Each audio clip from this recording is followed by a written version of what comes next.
Breaking news in the NASCAR garage area. Like I always say, NASCAR is the gift that just keeps giving. Chase Briscoe is going to have to win a race to dig out of this one. 100-point penalty for everything, car owner and driver. So, Chase Briscoe's 2025 NASCAR Cup Series season opener at the Daytona 500 initially appeared promising. He secured the pole position and finished fourth in the race. However, the celebration was short-lived. NASCAR's post-race inspection uncovered a modified spoiler on Briscoe's number, 19 Toyota, leading to severe penalties for both the driver and Joe Gibbs Racing. NASCAR officials discovered the infraction during their thorough post-race examination at the NASCAR Research and Development Center in Concord, North Carolina. The violation pertained to the spoiler base, a single source part that teams are not permitted to modify under any circumstances. This discovery led NASCAR to issue an L2 level penalty, one of the most severe in their rulebook. The penalties handed down by NASCAR were extensive. Chase Briscoe lost 100 driver points. Joe Gibbs Racing was docked 100 owner points. Both Briscoe and JGR lost 10 playoff points. JGR received a $100,000 fine. Crew chief James Small was suspended for 4 races. These sanctions have had immediate and significant consequences for Briscoe and JGR. Prior to the penalty, Briscoe held the 10th position in the Cup Series standings with 33 points. The 100-point deduction has plummeted him to 39th place with a deficit of 67 points. This places Briscoe behind even the 37th place drivers Zane Smith, Josh Berry, and Martin Truex Jr., who each have just 1 point. The severity of this penalty becomes clearer when considering the mathematical implications. Even if Briscoe were to win the next race at Atlanta Motor Speedway, which awards 40 points for a win, 10 for each stage win, and 1 for the fastest lap, he would still enter the 3rd race of the season with negative points.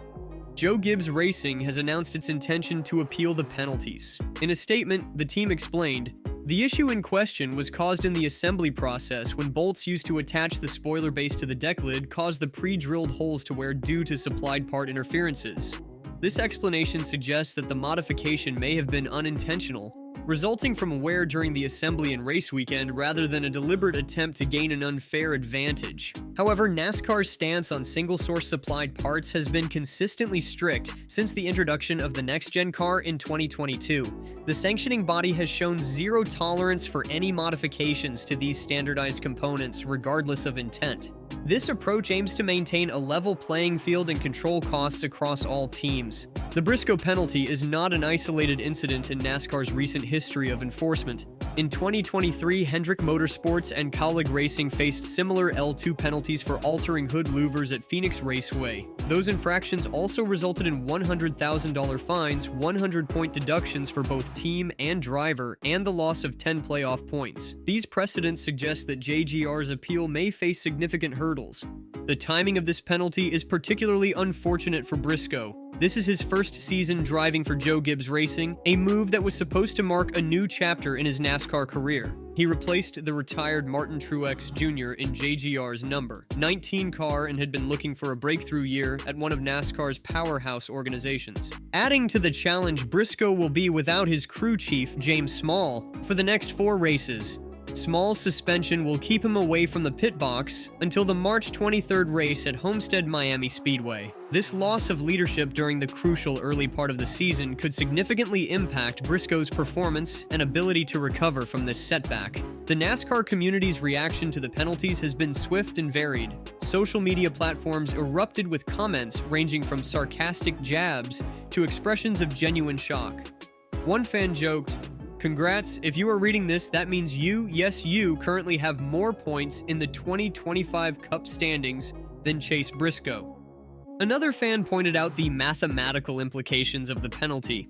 With 40 points awarded for a win, 10 for each stage win, and 1 for the fastest lap, even if Briscoe achieves all of this at Atlanta, he will still be on -5 entering the 3rd race. This calculation underscores the monumental task ahead for Briscoe and his team as they attempt to recover from this early season disaster. The humor wasn't lost on some fans, with one quipping, "Spoiler alert," a clever play on words referencing the very component that led to the penalties. While some argued that spoilers might not have a significant impact at Daytona, the consensus seemed to be that rules are rules, and modifications, intentional or not, must face consequences. Looking ahead, Briscoe's road to recovery appears daunting. As the team prepares for the upcoming race at Atlanta Motor Speedway, Briscoe's track record there offers little comfort. In 8 previous races at Atlanta, he has logged as many DNFs as top 15 finishes, 2 each. This statistic suggests that climbing out of the points deficit could be a prolonged struggle, potentially lasting even longer than his crew chief's 4-race suspension. The penalties against Briscoe and JGR weren't the only ones handed down by NASCAR following the Daytona 500. The number 34 Front Row Motorsports team of Todd Gilliland and the number 51 Rick Ware Racing team of Cody Ware also faced penalties for safety violations related to added ballast in their cars. Both drivers were docked 10 points and their teams lost 10 owner points. While these penalties pale in comparison to Briscoe's, they underscore NASCAR's commitment to enforcing its rules across the board. Elton Sawyer, NASCAR Senior Vice President of Competition, addressed these additional penalties on Sirius XM NASCAR Radio, expressing particular displeasure with the ballast infractions. He said, "That one, I don't have any sympathy for them on," Sawyer stated. "They're taking hydration systems for the driver that is critical and putting ballast in it. That's just not cool." As Jeff Gluck, a prominent NASCAR journalist, pointed out on Twitter, this is now the second time in 3 seasons Chase Briscoe's team has been assessed a major penalty. In 2023, he lost 120 points, 25 playoff points, lost his crew chief for 6 weeks, and saw a $250,000 fine to the team after a counterfeit engine panel duct was discovered. The implications of this penalty extend beyond just Briscoe and JGR. It sends a clear message to all teams in the NASCAR Cup Series about the sanctioning body's commitment to maintaining the integrity of the sport, particularly in the era of the next-gen car. The standardization of parts was intended to level the playing field and reduce costs, but it has also created a new battleground for teams seeking competitive advantages. NASCAR's decision to take Briscoe's car, along with Austin Cindric's number, to Team Penske Ford back to its Research and Development Center for further inspection after the Daytona 500 demonstrates the thoroughness of its approach. While Cindric's car passed the additional scrutiny, the discovery of the modified spoiler base on Briscoe's vehicle highlights the effectiveness of these post-race examinations in uncovering even subtle alterations to standardized parts. The weight of the points penalty effectively places Briscoe in a position where he must win one of the remaining 25 regular season races to earn playoff eligibility. While there is a good chance Briscoe could achieve this, thereby negating some of the significance of the penalty, it is by no means a guarantee.